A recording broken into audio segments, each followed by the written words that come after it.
Vatan uchun Skoriga atib, skori. Açın yolunu. uni desa shamolday Haydimiz. Aşağımız. Ötemiz.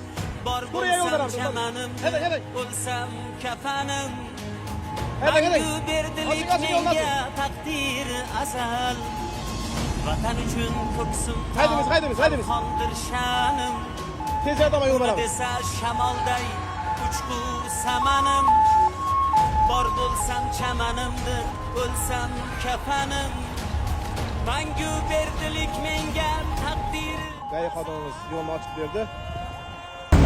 Demek ijtimoiy tarmoq kuzatuvchilari mana bugun 7 may ko'rib turganingizdek tez tibbiy yordam avtomashinasiga yo'lni ochib, ularni tezda o'tib ketishligini ta'minladik. Tez tibbiy yordam avtomashinalari zudlikda qaysidir bir yurtdoshimizni hayotini saqlab qolishlik uchun tezda yetib borishligi kerak bo'ladi.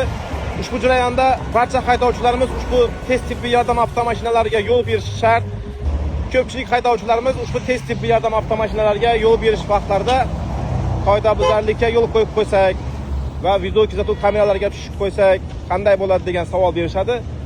Albatta ushbu tez tibbiy yordam avtomashinalariga yo'l berish paytlarida aniqlangan qoidabuzarliklarga oid ishlar Ma'muriy javobgarlik to'g'risidagi kodeksning 271-moddasiga asosan to'xtatiladi va sizga chiqarilgan ma'muriy huquqbuzarlikka oid jarima solish to'g'risidagi qarorlar bekor qilinadi.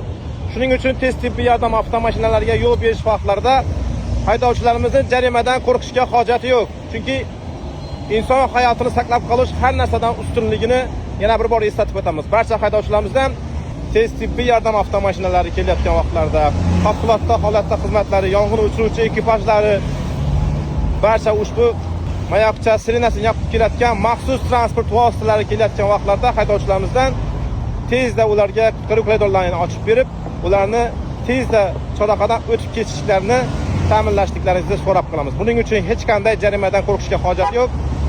Hattoki ushbu kuzatuv kameralari orqali tushib qolsangiz ham jarima solish to'g'risidagi qarorlar boradigan bo'lsa, ushbu jarima solish to'g'risidagi qarorlar ham bekor qilinadi. Barchaga rahmat, kuningiz xayrli o'tsin.